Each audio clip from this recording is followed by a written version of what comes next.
Hey, good morning, everybody. Ty Garner here, and I wanted to share with you a little bit this morning out of Psalms. It's always amazing to me how God can really try to get a point across to you by His Word and the different things that He puts in your life, and from different areas of the Bible. Last night in my small group at church with my middle school kids, the lesson that we had was about Abraham and how he had to learn to trust God and not get impatient during that process where he was waiting to, have that child. It was, literally 20 years before God fulfilled what He told him that he would have a son, and he got impatient in the process. And here, I think, David dealt with some of the same things, but he fought through it.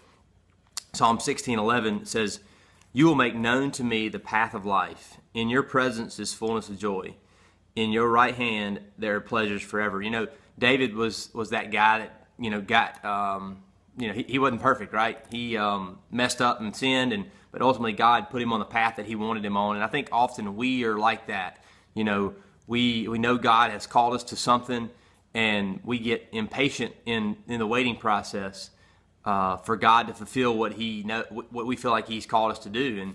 And but he just continues to reveal in His Word, to me and things. Hey, look, just be patient, trust in me, because in me is the fullness of joy. The only place that we can find true joy. And He keeps going back to that with me, because I guess I tend to try to find joy in other things in life, right?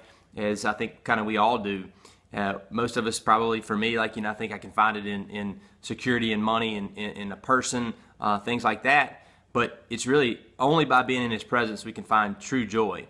And if we just have to stay on that path that God has called us to, I feel like each and every one of us has a path that God has placed before us. And it's not always, doesn't happen in the time frame that we want it to, right? And so we have to be patient in waiting on Him, because ultimately the only place that we can find joy is in Him. There's things of this earth that bring us temporary happiness, but true joy is found only in His presence, and knowing that we have eternal life found in Him. So hope that helps you this morning. I hope you're having a great week and have a great weekend coming up, and we'll talk to you soon. Have a great day.